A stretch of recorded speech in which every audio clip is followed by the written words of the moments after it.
Boa noite, igreja. Boa noite. Feliz sábado a todos. Amém. Que bom que chegou o sábado, né? Amém. Que a graça e a paz de Cristo seja com todos nós. Amém. Se estivéssemos vivendo o tempo de Israel, nós chamaríamos esse sábado de o grande sábado. Amém. Porque quando caiu 2 sábados, um cerimonial e um sábado semanal, aí chamava grande sábado, um feriado. Ai, como é bom estar na casa de Deus no dia dele, é muito bom. Eu gostaria que os irmãos curvassem a fronte, para que pudéssemos ter uma palavra de oração com Deus, para Ele abençoar este momento. Oremos. Grandioso Deus, que habita nos altos céus, santificado seja o teu nome. Te agradecemos, Senhor, porque o Senhor nos guardou essa semana. Chegamos no santo sábado, com paz, e o teu Santo Espírito nos trouxe até aqui. E agora vamos estudar um pouco da tua palavra, que o Senhor nos instrua e o teu Santo Espírito seja o nosso professor.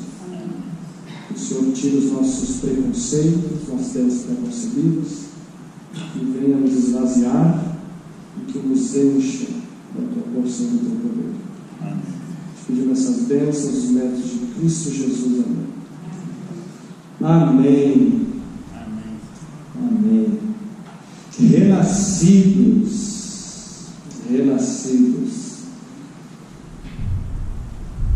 Ontem a gente estudou um pouco sobre a cruz do Calvário, sobre não como tudo aconteceu, mas a eficácia do sacrifício expiatório de Cristo na cruz em nossa vida.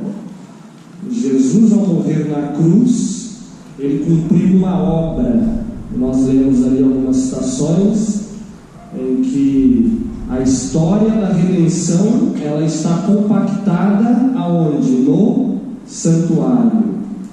O santuário, ele é uma compacta profecia da história da redenção. Então tudo que vai dizer sobre a redenção do homem vai estar ali no santuário. Então Cristo cumpriu ali a primeira etapa na cruz. A primeira etapa. Porém, não se limitou ali. Lembra que comentamos que o sacrifício de Cristo foi completo, mas não completou toda a história da redenção, todo o plano redentor de Deus.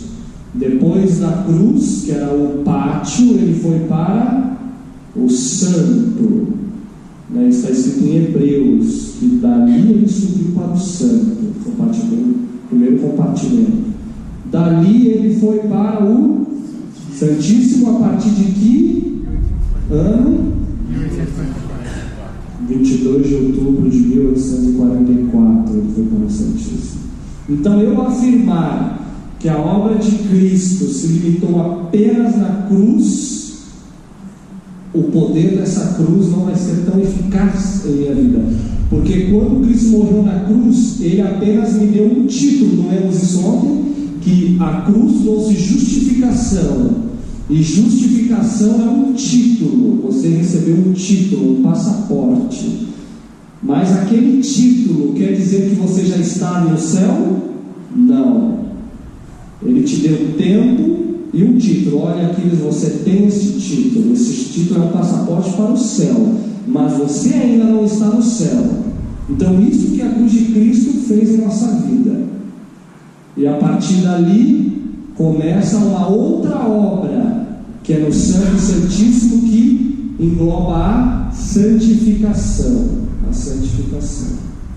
E nos outros dias passados, com o irmão Edmundo, e no primeiro dia que eu trouxe a palavra, nós vimos ali um pouco do grande conflito, que o grande conflito não está só baseado na redenção. Eu gosto sempre de recapitular, tá? Eu gosto sempre de repetir e ampliar. E o grande conflito está baseado entre se Deus, o governo de Deus, é justo ou se a proposta de Satanás é justa. E nisso gira o grande conflito.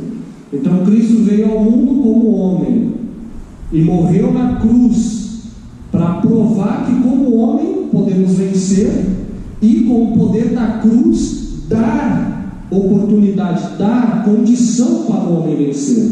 E a primeira mensagem evangélica que apontou para a cruz, nós lemos ontem no versículo, Gênesis 3,15, que diz: porém inimizade entre ti e a mulher. Então, a partir daquele momento, Satanás tomou ciência: eu não vou ter domínio completo sobre o homem. Deus vai intervir, e interveio através de Cristo. Então cabe a nós a escolha. Apesar de possuirmos uma natureza enfraquecida, herdamos ferramentas inadequadas, mas Cristo veio como nós vivemos e mostrou que através do poder de Deus nós podemos vencer. E quando Ele foi, Ele nos deixou uma promessa. Ele falou: não vos deixarei órfãos, enviarei o Santo Espírito, e Ele vai nos capacitar, Ele vai nos convencer do pecado, da justiça e do juízo. Amém? E ontem a gente lançou uma pergunta também, uma briga na teologia, que a grande maioria dos cristãos, 85% se não mais, né, o lado mais calvinista, eles creem que apenas a cruz, apenas a justificação foi a obra da redenção. Basta a cruz, apenas a justificação, não precisamos de santificação. Já o outro lado, menos popular, diz o seguinte, que é a justificação e santificação, ambas unidas. E até comentamos alguns termos teológicos, como justificação pela fé e justiça pela fé. Justiça pela fé é a justificação junto com a santificação. Ok? Ficou claro isso para os irmãos? E que nós vemos a citação que ele mais dizia, que a justificação é o título para o céu e a santificação é a adaptação para ele. Então, através da santificação, nós nos adaptamos ao céu.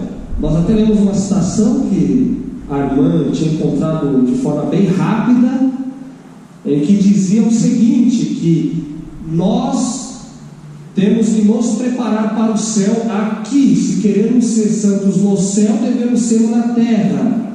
E que a preparação, a transformação de caráter não vai ocorrer quando Cristo voltar, mas ocorre aqui. E eu até fiquei devendo uma citação, o irmão Marcos me ajudou a encontrá-la hoje.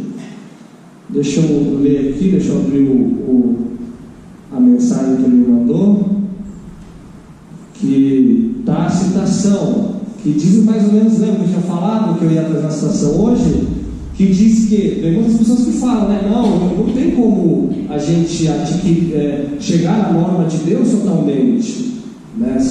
Jesus vai vir e vai completar o que faltar, mas não é isso que a citação dizia. Diz que aqui é o tempo, a citação até usava o nome agora é o tempo de preparação. E eu comentei que se formos para o céu com um caráter degenerado, com um caráter abaixo da norma que Deus pede, qual era a norma que lemos ontem que Deus pede? A sua lei. A sua lei. Diz que Ele não baixou a norma. Não baixou a norma. Mesma norma que Adão e Eva tinham no Éden, continua hoje. Então o propósito de Deus não é baixar a norma, é elevar a humanidade. De vez baixar princípios, é até uma lição interessante para nós.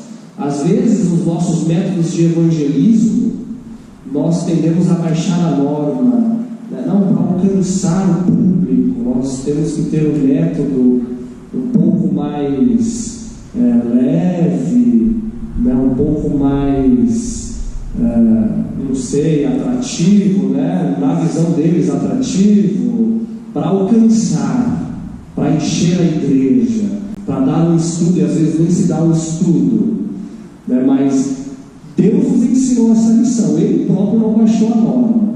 Ele próprio não baixou a norma, e devemos fazer o mesmo. O livro de Profecia está recheada de citações que diz quanto a isso. Olha a citação que eu fiz de trazer ontem. Diz assim, está em Caminho a Cristo, página 17. O pecador não poderia sentir-se feliz na presença de Deus, esquivar-se-ia ao contato dos seres santos, e se ele fosse ao céu como pecador, né, possuindo um caráter pecaminoso, defeituoso, tá? Se ele fosse permitido entrar no céu, este nenhuma alegria proporcionaria. O espírito de abnegado amor que ali reina no céu, onde cada coração reflete um infinito amor, não encontraria eco em sua alma. Seus pensamentos, seus interesses, seus motivos seriam bem diferentes dos que animam os imaculados habitantes dali. A pessoa pode falar, não, mas é incoerente, se a pessoa for para o céu, né, ela vai ter que pensar diferente. Lembra-se com que disposição vamos acordar quando Cristo nos chamar? Com a mesma que morremos. Se eu bater a cabeça aqui e morrer, o que estiver no meu coração, eu vou apresentar isso ali na hora do juízo, na hora que eu estiver perante Deus. Aquiles, o que você fez na sua vida? No tempo de graça que eu te dei para você honrar-me neste grande conflito e vindicar o meu caráter. Então será, lembra essa que a gente leu? A mesma disposição de temperamento e caráter que morremos, que descemos à sepultura, essa será a que vamos apresentar perante Deus. Então, por isso que a pessoa que desonra o caráter de Deus e acha que Deus vai aceitá-lo, porque quando Jesus voltar vai complementar alguma coisa, vai transformar o caráter dele, está muito enganado. Então a pergunta da briga teológica era a seguinte: o que me qualifica? O que me qualifica para estar no céu, para vindicar a sua lei? Só a justificação ou justificação e santificação? Nós vimos que a santificação também conta, justificação e santificação. E até comentamos um pouquinho por que isso é tão impopular, porque isso vai direto na ferida, isso cutuca a nossa ferida, que é o pecado. Nós gostamos de cair, nós somos atraídos ao egoísmo, e a santificação ela vai vir de encontro, em choque com isso, em choque. Então, se eu gosto de fazer alguma coisa que é errada, eu vou ter que encarar isso. E eu vou ter que falar, ou eu paro, ou eu não estou no jogo. Lembra? Com Cristo é tudo ou nada. Tudo ou nada. E hoje eu queria falar um pouco sobre graça, porque a graça, ela se encaixa nesse assunto da cruz, nesse assunto de justificação, faz parte da justificação. E quando a pessoa afirma, eu não preciso fazer nada, porque graça vem do grego charis, que significa um favor imerecido. Um favor imerecido. Então eu não preciso fazer nada, eu não mereço. Cristo já fez por mim. Eu não mereço. Então eu posso fazer o que for, eu posso ser vegetariano, eu posso nunca ter traído a minha esposa, eu posso vir todos os dias aqui na igreja, pregar, enfim, é graça. Seja o que você fazer, não vai merecer do mesmo jeito, porque somos pecadores. E qual é o salário do pecado? A morte. Lembra, quando a lei, se você transgrediu a lei, você deve morrer, não interessa, você não vai mais satisfazer a lei com sua obediência, porque a lei não quer satisfazer sua obediência, a lei quer satisfazer com sangue. Sem derramamento de sangue não há remissão de pecados, diz a Bíblia. Então, por isso que é graça. Por isso que é graça. Então, como harmonizar? Se nós somos salvos pela graça, vamos lá em Efésios. Se nós somos salvos pela graça, e graça é um favor imerecido, parece que tem incoerências. Parece que tem incoerências quanto a este assunto. Porque se Cristo morreu por mim e me deu a graça, e é unicamente por ela, através da fé, o Espírito de Profecia diz que a fé é o braço que se apega às promessas de Deus. Isso é a fé. Mas por isso que é por meio da fé. Por meio da fé. A graça está lá em cima, eu não tenho como alcançá-la. E a fé vai lá e busca ela para mim. Então, por meio da fé. Efésios 2:8 diz o seguinte: porque pela graça sois salvos. Todo mundo já até sabe, né? Que todo mundo fala, eu estou salvo eu sou salvo pela graça, né? E alguns vão até além, né? Falam, não precisa fazer nada e tal, eu sou salvo pela graça e ponto. Graça e graça, eu vivo na graça, né? Somos salvos pela graça por meio da fé, isso não vem de vós, é dom de Deus. Mas deixa claro, não vem de mim. Ele ainda afirma no versículo 9: não vem das obras, para que ninguém se glorie. Então isso é graça. Não tenho o que eu fazer para pagar isso. Não vem das minhas obras, não vem de mim, vem de Deus. Romanos 3:24 vai enfatizar isso.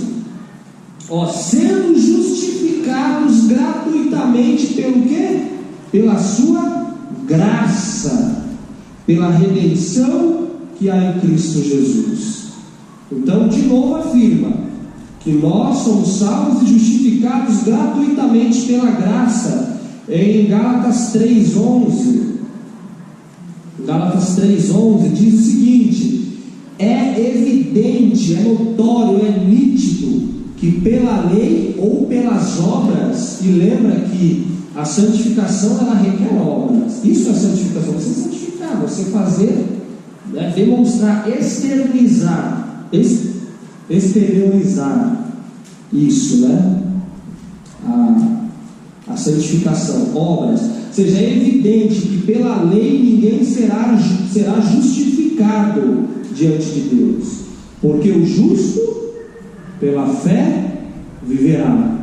Por que o justo pela fé viverá? Porque a fé é o que agarra a graça, lembra? Por meio da fé, somos salvos por meio da fé. Então o justo viverá pela fé ele vai viver. Então a Bíblia enfatiza, tem outros versículos aqui, Paulo ele enfatiza demais isso. E muitos dos cristãos até falam, os adventistas ou outros, né, que têm um pensamento mais arminiano, eles dão muita ênfase no Velho Testamento, lei, obras. E isso se aplica no nosso meio também, tá? Existem adventistas que têm um pensamento mais evangélico, tá? Pensamento mais sou salvo pela graça, justificação basta. Tem evangélico, tem adventistas com pensamento bem assim. Agora, vamos lá. Paulo disse isso. Paulo afirma isso em quase todas as suas cartas, epístolas, quase todos eles afirmam isso. E somos salvos pela graça. Realmente em Gálatas ele vai falar ali muito, olha, não é por obras, é pela fé, pela fé, pela graça. Agora olha o que Tiago diz. Quem será que é mais inspirado? Tiago foi arrebatado da minha Bíblia. Tá aqui. Tiago 2. Quem será que é mais inspirado? Tiago ou Paulo? Olha o que Tiago diz: porventura, o nosso pai Abraão, e é interessante que Paulo ele usa Abraão em Gálatas e usa Abraão em Romanos, e diz que ele foi justificado sem lei, sem obras, tá? Mas Tiago vai falar aqui também uma coisa sobre Abraão. Vai dizer o seguinte: que Abraão não foi justificado pelas obras quando ofereceu sobre o altar seu filho Isaque. Olha quem está fazendo uma pergunta: ele não foi justificado por essa obra?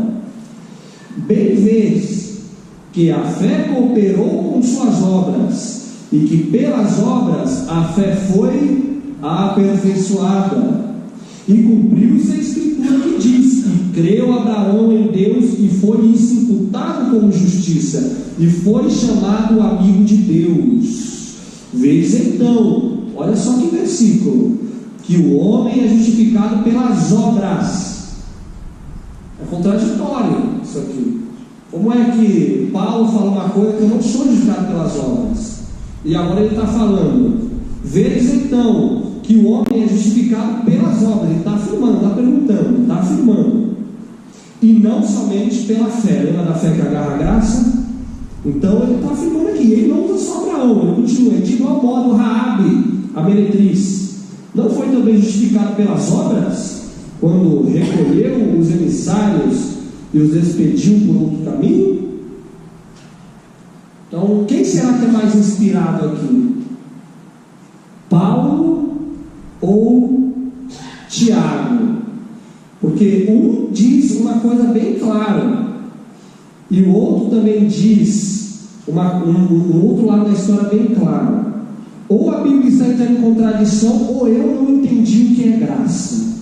E a segunda opção. Irmão, não foi depende de uma época em que houve esse pensamento, e depois, numa outra época, surgiu essa outra versão? Não foi isso. A questão é: nós não sabemos o que é graça. Essa é a questão. Nós não entendemos o que é graça ainda. Nós achamos que a graça é apenas justificação. O que Cristo fez por mim na cruz bastou. Claro que bastou, porque foi uma etapa importante do seu ministério no pátio, né? Mas não acabou ali a obra da redenção. Continuou e continua até hoje. O adventista que diz que justificação acabou a obra da redenção, ele acaba com o adventismo, porque acabou em 1844. Acabou, Jesus não está fazendo mais nada no Santíssimo. Então acabou ali. Então nós não entendemos o que é graça. O cristianismo, de forma geral, isso é tão popular que permeia as nossas fileiras também. Isso é tão popular, a visão de graça do cristianismo é muito medíocre. É muito medíocre, é uma visão desse tamanho. Quem sabe o que é cabresto que põe nos olhos do cavalo? Não tem uma visão panorâmica. Não tem uma visão panorâmica. Então nós que não entendemos o que é graça e pregamos por aí a graça de um jeito que eu costumo dizer que é barato. E eu até comentei isso um pouco na terça-feira. Foi terça que eu cheguei aqui? Foi terça, né? Quarta? Foi quarta. Foi quarta. Eu cheguei terça, mas comecei na quarta. Verdade. Então nós temos uma visão de graça barata. Nós temos uma visão de uma graça limitada. E que isso tem consequências drásticas na vida do cristão. Porque a cruz do Calvário, ela tem um poder efetivo na vida do homem. Não apenas de justificá-lo, mas também de santificá-lo. Esse é o poder eficaz da cruz na vida do homem. Esse é o poder. E deixa eu ler mais alguns versículos aqui de Paulo. Paulo e Tiago, eles estão falando da mesma graça e da mesma história de redenção, mesmo plano de redenção. Só que um fala de um panorama e o outro fala de outro panorama. Juntando os dois, aí casa o pensamento. A mesma coisa os evangelhos, Marcos, Mateus, João, Lucas, cada um diz uma versão. Às vezes um vai complementar uma coisa que o outro não falou. Marcos às vezes vai dizer uma coisa que João não falou. Aí você olha, mas aqui não diz e tal. Por exemplo, os outros evangelhos, Marcos e Mateus, vai dizer que os dois ladrões da cruz estavam escarnecendo de Jesus. Já Lucas vai falar uma versão diferente, que o ladrão dos ladrões que estavam na cruz, um não escarneceu e defendeu a Jesus. Uma vez que trouxeram essa questão, e aí, viu? Está errado, uma hora fala uma coisa, uma hora fala outra. Aí sabe o que o Espírito de profecia diz? Que sim, de fato, os dois escarneceram de Jesus no início, e que depois, ao ver o outro ladrão, começou a perceber que Jesus era diferente, na própria cruz. E ele falou: não, me perdoa, não, ele não é isso, ele está aqui inocentemente. E ele repreendeu outro amigo: não, para de falar isso, para de falar isso. Então cada um dos evangelistas, eles falaram um ponto de vista, um panorama, complementando uma versão com a outra, é a mesma coisa que Tiago e Paulo estão fazendo aqui. Por que Paulo vai enfatizar mais a graça? Por quê? Porque Paulo, ele lidava diretamente com quem? Com judaizantes. Se você for estudar os escritos de Paulo, toda vez ele está falando mal dos judeus, porque os judeus que se convertiam ao cristianismo, eles ainda carregavam as cargas das leis cerimoniais e queriam sempre viver a lei cerimonial. Dias de festas, jejuns, sábados cerimoniais, que são 7. E já Tiago trabalhava com outro público, estava atendendo uma outra necessidade. Então, um mesmo evangelho que é amplo. Um fala de uma coisa, outro fala outra. O corpo de Cristo, que é a igreja, não tem vários membros? Um é a mão, é o pé. Cada um vai trabalhar segundo a sua necessidade, o seu dom. Olha só, saindo aqui. Olha só o que diz em Efésios ainda. Vamos lá para Efésios.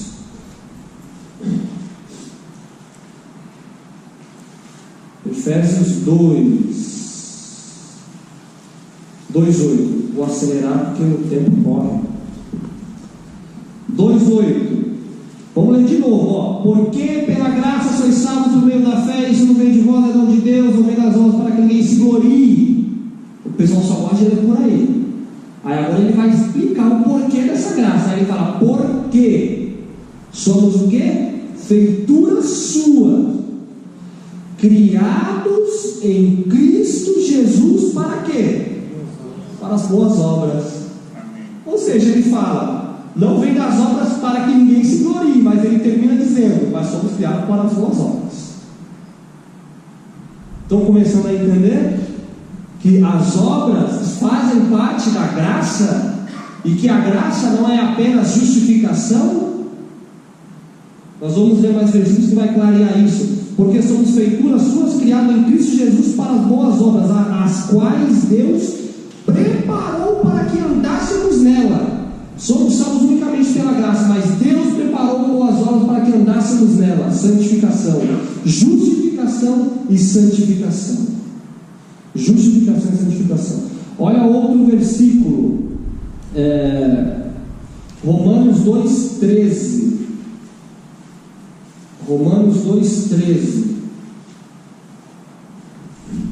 Porque os que ouvem a lei não são justos diante de Deus, mas os que praticam a lei hão de ser justificados. Olha já ele falando agora o diálogo do Tiago, de Tiago.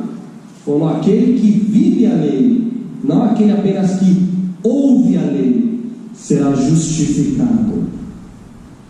Romanos 3:25. Esse texto aqui traz uma grande realidade.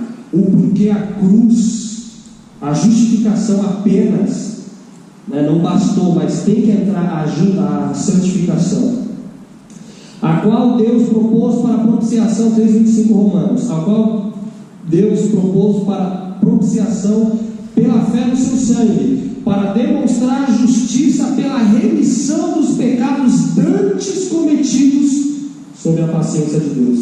Aqui diz que a cruz proveu uma solução para os pecados passados, dantes cometidos. Isso é o poder eficaz da cruz. Essa é a verdade. Porque senão, eu entrei na igreja, é a graça, eu faço o que eu quero. Não, Cristo proveu um sacrifício para os pecados dantes cometidos. Lembra do evangelho equilibrado que lemos ontem? Jesus olhou para a mulher e falou: ninguém te condenou, eu tampouco te condeno, porque eu te perdoo e morri pelos seus pecados grandes cometidos. Agora vai e não peques mais. É isso. Esse é o evangelho de Cristo. Isso é graça. Isso é graça. A graça, ela apenas não vai me salvar para o céu, mas a salvação, ela começa aqui hoje. Hoje começa a salvação. É aqui que começa a salvação. Então ela não só vai me salvar na minha condição, mas ela vai me retirar dessa condição. Lembra que Deus não baixou a norma, mas eleva a humanidade? Então é isso que a graça faz primeiramente. Ela não apenas é um elemento que vai me pegar e me jogar para o céu a despeito do que eu pensar, falar e viver, mas ela vai me adaptar aqui, porque santificação está dentro da graça, e as pessoas não olham isso. Por isso que elas ficam pensando: não pode ter obras, é só graça. Mas a graça faz você viver obras. A santificação, ela é o fruto da graça. Isso que é a santificação. Queria ler uma citação aqui de Ellen White, que diz o seguinte. Não, antes vamos ler Tito, depois eu ler essa citação que ela vai esclarecer mais. Tito 2, a partir do versículo 11. Esse versículo, eu amo ler esse versículo. Sempre que alguém me pede para falar sobre graça, sobre justificação, sobre renascer novamente, eu gosto de ler Tito, porque Tito é a melhor explicação do que é graça, muito melhor do que Efésios, porque em Tito ele vai mostrar as fases da graça, as fases da graça. A partir do versículo 11 do capítulo 2 de Tito. Porque explicando, porque a graça, estamos falando de que hoje? Graça, a graça salvadora de Deus se há manifestado a todos os homens. A graça de Deus, ela está aqui hoje. Ela é acessível a mim e a você. Ela se manifestou a todos os homens, ensinando-nos. A graça é um elemento ensinador, educador. Então isso que a graça é. A graça não é apenas um elemento que vai me salvar a despeito de mim mesmo e jogar lá para o céu. Não. Ela começa a trabalhar aqui em mim hoje, porque ela é um elemento educador.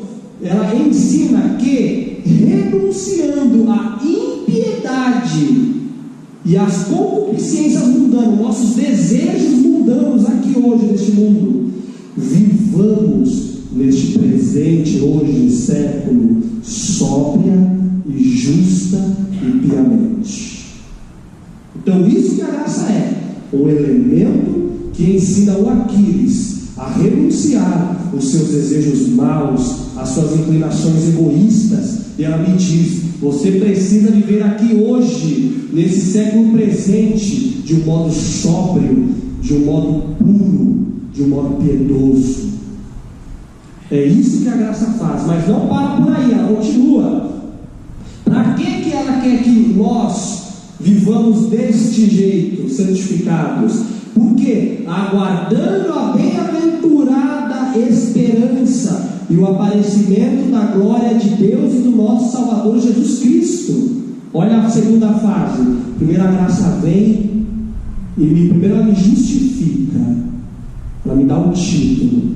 Depois a primeira fase é quando ela se manifesta, porque Cristo, ao morrer na cruz, ele morreu por todos, ele justificou a todos. Porém, ele não santifica todo mundo, ele santifica aquele que aceitou as etapas que se inicia na justificação. Então a justificação sim é para todos.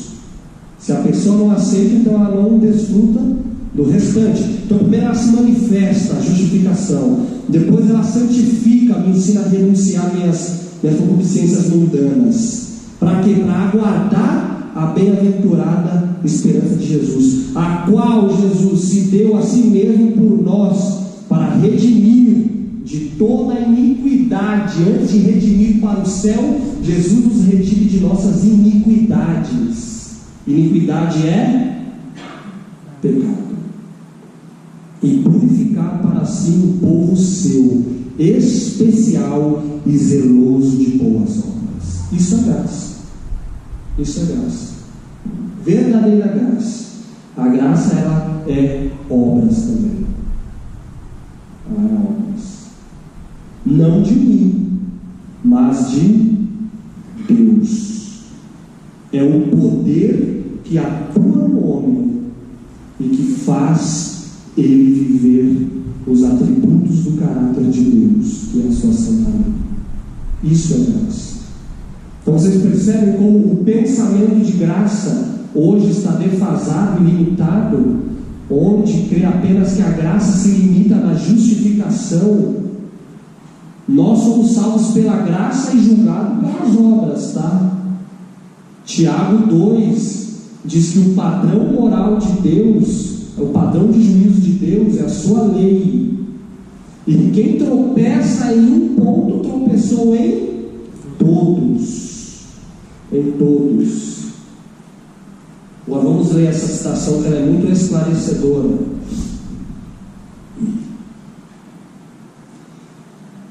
Cuidado de Deus, que é uma meditação, página 110, diz o seguinte: jovens amigos, estáis destinados ao juízo. Todos nós vamos passar pelo juízo. Ninguém corre. Se você for ateu, isso não vai te livrar do juízo. Não vai fazer. Eu ser ateu, isso acaba com a realidade que Deus existe? Não. Nós estamos destinados ao juízo. E pela graça de Cristo, pela graça, podeis prestar obediência aos mandamentos de Deus. Olha aí o que a graça faz. A graça me habilita a viver os mandamentos e adquirir a cada dia, o que é diária luta, fortaleza e resistência de caráter, de modo que não necessitais falhar ou desanimar-vos. A graça divina foi abundantemente provida para cada pecador, de modo que cada um se possa empenhar no conflito e sair vitorioso. Amém. Não vos torneis indolentes, preguiçosos, não vos lisonjeeis de que não podeis ser salvos andando segundo os traços naturais do vosso caráter, que podereis ir conforme a corrente do mundo, e que condescender com o próprio eu e agradar-lhe, e todavia ser capaz de resistir às forças do mal em tempo de crise, e sair vitorioso no acesso da luta que nos salvará. E sair vitoriosos no acesso da luta que nos salvará na obediência à lei. Ou seja, não vamos pensar que eu posso, através das minhas concupiscências, vivendo de qualquer modo, vencer sem obedecer à lei. Sem obedecer à lei. Então, isso que a graça faz. A graça, ela me habilita a viver a lei. É isso. A graça, ela não me pega e joga para o céu. E isso é maravilhoso, porque equilibra. Olha essa outra citação: Cristo triunfante, página 226. O contexto aqui é para a igreja, tá? Irmãos que estavam vivendo de um modo que eles queriam. E aí eu acho, um pouco antes dessa citação, ela diz o seguinte: que Deus tem um padrão. Deus requer uma coisa para nós, uma linha de seguimento. Mas os irmãos estavam querendo adaptar a igreja e a visão teológica de salvação do jeito deles. Só que se nós queremos ir para o céu é a casa de Deus. Deus vai se adaptar a nós, ou nós vamos nos adaptar à realidade celestial? Nós vamos nos adaptar à realidade celestial. Então é nesse contexto contexto que ela está falando. Aí ela diz: se esses irmãos que querem adaptar, né, a justificação, a santificação, a justiça pela fé, do modo deles, se eles recusam a ver e a deixar-se iluminar, e se recusam a ser instruídos, rejeitam o remédio intercessório, a cruz, eles rejeitam, que foi dado para quê? Para salvar o pecador. Foi para isso. Só que salvar o pecador como? Não do pecado, mas do pecado. Mas do pecado. Então isso é graça. Nos salva primeiro do pecado, para nos lançar nos portais celestiais. Zacarias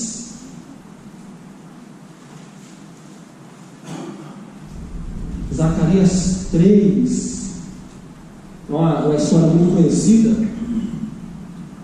do sumo sacerdote Josué. Isso aqui exemplifica isso aqui que eu li, que o Evangelho, a graça de Cristo, ela nos salva primeiro do pecado. Olha o que diz.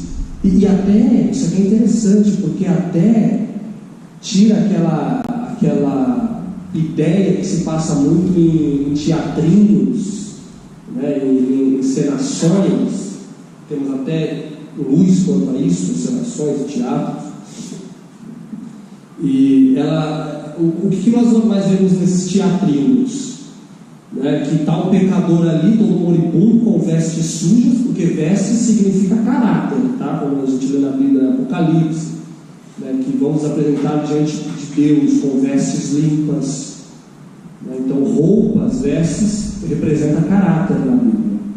Então nós vemos ali nas encenações que apresenta a graça barata, a pessoa moribunda ali caindo, todo sujo, amarrotado, com as vestes rotas. Aí chega Jesus com um manto limpo, branco, puro, que é um caráter puro. Até aí tudo bem. Nós temos trato de imundícia, nós temos as vestes sujas. O ser humano não tem justiça nele mesmo. Cristo tem a justiça, ele está vindo ali segurando. Só que aí acontece uma coisa errada. Ele vai e cobre aquele moribundo pecador com as vestes dele. Isso está errado. Está errado. Porque antes de Deus, de Jesus, cobrir o pecador com suas vestes de justiça, o que tem que ocorrer? Exatamente, é uma troca. Exatamente. Então ele tira. Depois, por exatamente isso que está escrito aqui, ó. Versículo 1 do capítulo 3 de Zacarias. E ele mostrou-me o sumo sacerdote Josué, o qual estava diante do anjo do Senhor, e Satanás estava à sua mão direita para se lhe opor. Mas o Senhor diz a Satanás: o Senhor te repreenda, ó Satanás. Sim, o Senhor que escolheu Jerusalém te repreenda. Não é este um tição tirado do fogo? Josué, vestido de vestes sujas, estava diante do anjo. O Aquiles sujo diante de Deus, com as vestes sujas, com caráter defeituoso, ferramentas inadequadas. Então respondeu, versículo 4, aos que estavam diante dele, dizendo o quê? Tirai-lhe estas vestes sujas. E a Josué disse: eis que tenho feito com que passe de ti a tua iniquidade. Como é que ele fez passar? Tirando as vestes e não cobrindo as vestes. O profeta nos diz que em Israel acontecia o seguinte: as pessoas queriam limpar a ferida, ou queriam enfaixar a ferida sem limpar, e fazer um curativo com aquela chaga poluída, cheia de bactéria, não fazer uma asepsia, e aquilo só piorava, inflamava. Então é isso que é a graça barata. Eu querer me revestir da justiça de Cristo sem abnegar o meu eu, sem renúncia. Não existe, meus irmãos, isso. Lembra que a santificação ela vem de encontro com o quê? Com o pecado. E isso também é especificado na parábola em Lucas, do filho pródigo. Quando ele cai em si, ele se arrepende, e o fruto do arrependimento dele é sincero. Ele fala: não, eu não quero nem ser quem eu era, não quero nem ser considerado filho. Se eu for um servo, tá bom. E ele vai no pai e fala: pai, peguei contra ti, me perdoa. E o que o pai faz? Fala: retira essas vestes dele, dê um banho nele, purifica-o, põe alparcas novas nos pés dele, põe vestes limpas e põe um anel em seu dedo. É isso que é o Evangelho de Cristo. Lembram que lemos ontem, Mateus 1,21? Qual foi a missão de Cristo? E o nome dele será Jesus. Por quê? Porque ele salvará o seu povo dos seus pecados. O pecado, ele é a lástima do universo. O pecado é a acusação de que Deus não é justo, de que o caráter dele é defeituoso e sua lei é impossível de ser vivida. Então o grande conflito sempre vai gerar isso aí. Qualquer mensagem que tente minimizar a nossa percepção do que é pecado, que seja anátema, porque isso faz separação entre nós e o nosso Deus. Isso encobre o rosto de Deus de nós. Quero ler mais algumas citações para encerrar. Olha aqui, Fé e Obras, página 95. Conquanto tenhamos de estar em harmonia com a lei de Deus, não somos salvos pelas obras da lei. Nós temos que estar em harmonia com a lei, mas não somos salvos pela obra da lei. Contudo, não podemos ser salvos sem obediência. Não podemos. Nós não somos salvos pela lei, mas temos que estar em conformidade com ela. Mas o que nos salva é a graça. Mas por que nós vamos ser salvos pela graça em conformidade com a lei? Porque a graça vai me habilitar a viver a lei, porque ela é o padrão, essa é a ordem. Essa é a ordem. A lei é a norma pela qual é avaliado o caráter. Essa é a norma. Deus não baixou a norma. Mas não podemos absolutamente guardar os mandamentos de Deus sem o quê? Sem a graça, meus irmãos, regeneradores de Cristo. Então isso é graça. Quem falar que nós vivemos os mandamentos, queremos guardar o mandamento, inclusive o quarto, que essa é a grande controvérsia aí no mundo cristão, diz: não, vocês querem ser salvos pela obra, mas não é assim. Nós somos salvos pela graça. Você pode dizer enfaticamente: somos salvos pela graça, porque a graça me faz viver as obras. As obras só são fruto, meus irmãos. Eu não vivo obras para ser salvo, para ser santificado, mas o poder de Cristo, a graça, me faz viver as obras, me santifica. Então ninguém ousa dizer que é santo porque vive alguma coisa. Nós vemos até uma citação ontem que diz quanto a isso, que o santo nunca vai perceber que é, mesmo que seu nome esteja no livro da vida, ele nunca vai perceber que é. Então isso que é graça, meus irmãos. Isso que é graça. Queria terminar com um versículo em Gálatas 2,17.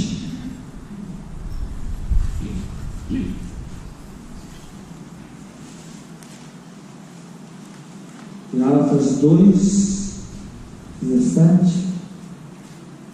Esse versículo aqui desmorona toda a teologia de justificação apenas. Que apenas sou salvo por justificação. Que a graça é apenas justificação, um título, uma declaração legal de que sou justo. Olha só o que diz aqui, ó.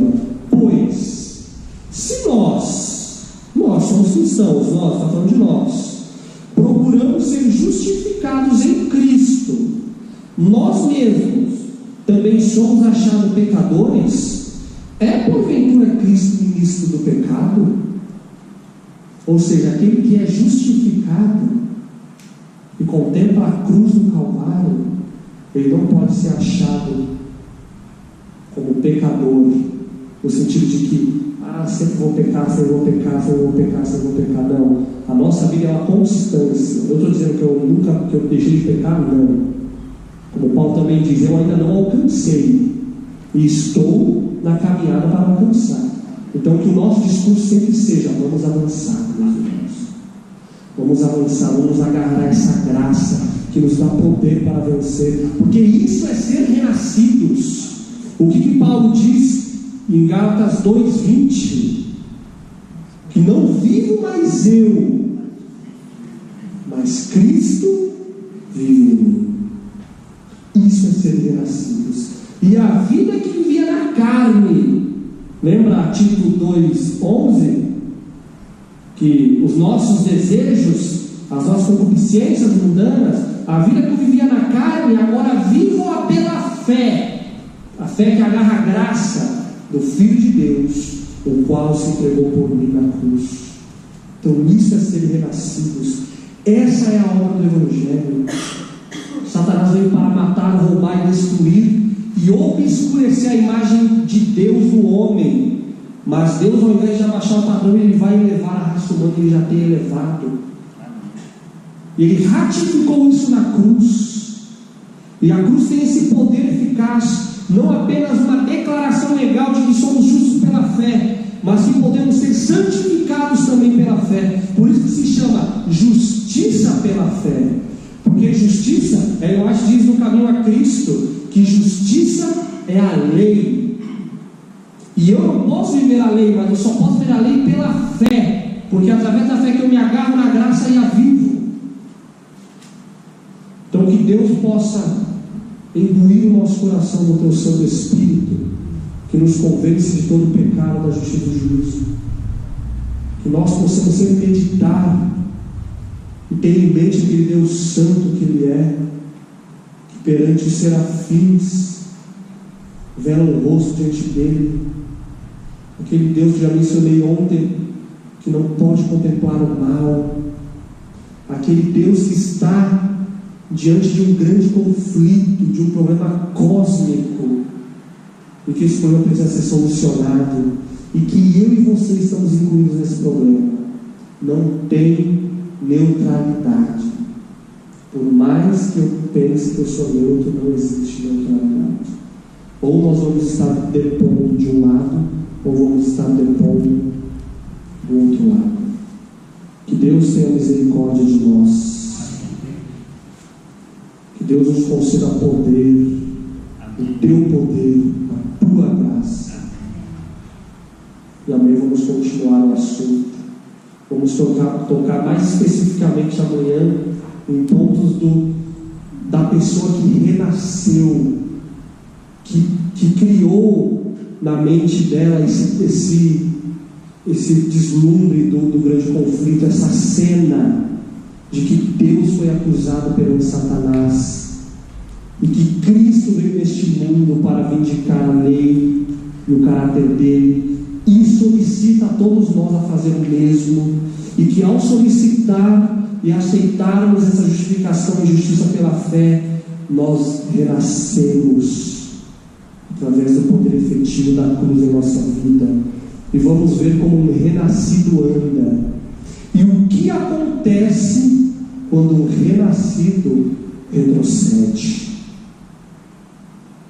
Quando uma pessoa que renasceu, quando uma pessoa que adquiriu conhecimento dessa graça começa a fazer vista grossa, começa a rejeitar ou viver na neutralidade, que Deus diz através de profecia que é a pior posição. Ele diz isso em Apocalipse também. E ele diz da última igreja que a igreja é morta. Isso é mal, porque profeticamente a nossa igreja é morta.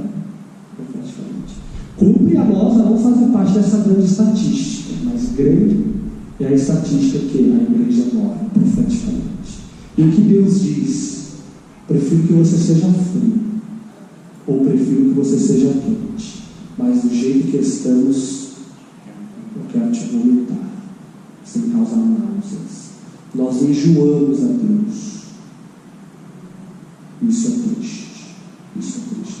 E isso se dá ao fato por uma coisa, que nós fomos renascidos e esfriamos nosso primeiro amor. E Deus nos chama. Lembra-te de onde caíste. Lembra de onde caíste. Nós vamos cantar agora o hino 208. Ó graça excelsa